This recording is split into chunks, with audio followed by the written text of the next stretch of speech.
Welcome back. And in Nigeria, the Independent National Electoral Commission, INEC, is making final preparations for the upcoming Anambra state governorship election.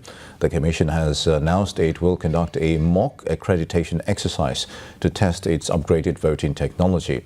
The test will assess the performance of the BVAS machines and the system for uploading results. The exercise is scheduled for October 25th in selected polling units across the state's 3 senatorial districts. INEC is encouraging voters in those areas to participate to help fine-tune the process. In a related development, the collection of permanent voter cards for newly registered voters in Anambra will begin on October 22nd. The Commission has stressed that collection must be in person with no proxies allowed. And of course, for more analysis on the build-up to Anambra state governorship election, scheduled for Saturday, November 8th, 2025, political analyst Cornel Osigwe joins us now on Newsday. It's good to have you with us, Cornel. Yeah, good day. You're welcome. Yeah, good afternoon. All right, so we've seen ABGA retain its representation of governance over time in Anambra. So should the ruling party in Anambra lose sleep anytime soon? No. Please go ahead. Yeah. No, the ABGA is performing, and we have had 3 governors counting now that ABGA have returned. Both in their first and second tenure. And this coming election, ABGA will still return the sitting governor because he has done excellently well. What makes you so bold to say that he's done excellently well? What are the metrics? Give us the achievements for those who might not be convinced that he should be re-elected. Yeah, you know, one of the manifestos of Mr. Governor when he came in was that he wants to make Anambra a livable, prosperous and a smart megacity. And he has done that in terms of infrastructure development, to education, to economy, to security. Anambra has never experienced this good before. You understand? From infrastructure, the governor has constructed over 700 kilometers of roads in Anambra State, even some roads that have been bad for over 30 to 50 years has been neglected. These are major state roads. You understand? The governor has started, in his administration, started massive construction. Opoko is one of the most, is a slum area in Anambra State. The governor have converted Opoko to a city.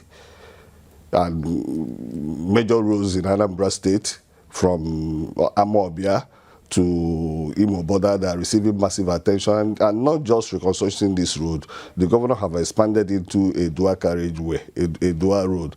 You understand? Even in Nnewi, a lot of roads are receiving massive attention. So in terms of infrastructural development, the governor can be scored over, I can say 100%. And if you remember, the governor also moved the government house from the old one to the new one. Under his administration, within a space of 2-3 years, he was able to build a new government house in Anambra State. And also for entertainment, Anambarians for long has been going to Asaba. You understand, to take their children for fun. But under this administration, he was able to build a solution fund city in Oka. You understand, one of the biggest amusement park and water parks in Africa. You understand, so you can score the governor high on infrastructural development. In terms of education too, was it not just some weeks ago that a public school in Anambra State won the best school in Nigeria? You understand? So one of the things that the governor did in education, prioritizing education as one of his core projects. One, when you look at the budget, you see that the governor paid attention on the budget on education. You understand? Then on public school, he decided that a situation whereby he wanted to bridge the gaps in terms of education, bridge the gap between the children of the poor and the rich. You understand? Because public school is seen as a school for the poor. You understand? Because the government pays little or no attention to it. You understand? But under Soludo, he was able to upgrade the public schools. You understand? So that with one of the best teachers, you understand, increasing the salaries of teachers to minimum wage of 70,000. You understand, turning a lot of these schools, public schools, into smart school. You understand, into smart school so that they, you wouldn't know the difference between the public school and private school. So by that, the educational standard of the public schools has improved tremendously. Okay. If I may, I'm so Go ahead. pardon Go me. ahead. You talked about infrastructure, moving the government house, entertainment and education, but you didn't necessarily touch on the economy. Now, I recall, you can correct me if I'm wrong, that Governor Soludo promised to end the sit-at-home within his first 100 days. We haven't seen that. It's been a couple of years. And of course, we know that this is still contributing as a disruption to Anambra's economy. So for those who might want to judge that situation going by his words and what's been achieved, would you say in that regard that he should be re-elected, going by the governor has directed the markets to open, and some of the markets, I wouldn't say all, some of the major markets in Anambra State are open on Mondays and people are doing their businesses. You understand? It's just that in some places like INEC, the financial institutions are yet to open for business, you understand? But sit at home, this is a gradual process. If you look at when the governor came into power, it was a total shutdown on Monday, you understand? But on Mondays now, people are moving around, people are going to do their businesses. I myself, my business offices in Nnewi, I live in Enugu, so most weekends, majority of weekends I'm in Enugu on Monday. On Monday morning, I travel from Enugu to Nnewi, so if there is no sit at home, I can't move, you understand? But I move from Enugu to Nnewi every Monday. Okay. All right, so what are your expectations with INEC? The Beavers technology is going to be employed. We've seen, if you're judging by the last elections, there's still a bit of a mixed grill as regarding confidence in that. So, but what do you think, we're going to have a mock-up just before the main elections.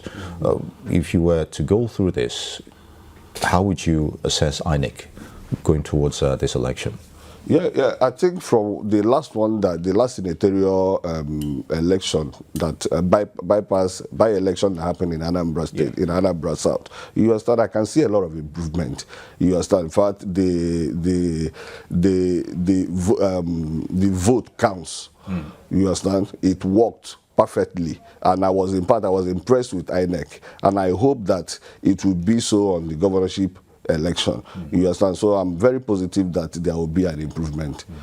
All right, Senator, if I may, if we were to go beyond, this governorship election, if I may just pick your memory there, let's look at towards the 2027 election. Realistically, on a national scale, I'm not expecting that impact from APGA in terms of having its candidates and what have you in that regard. But that is where people are going to try to pitch support from APGA.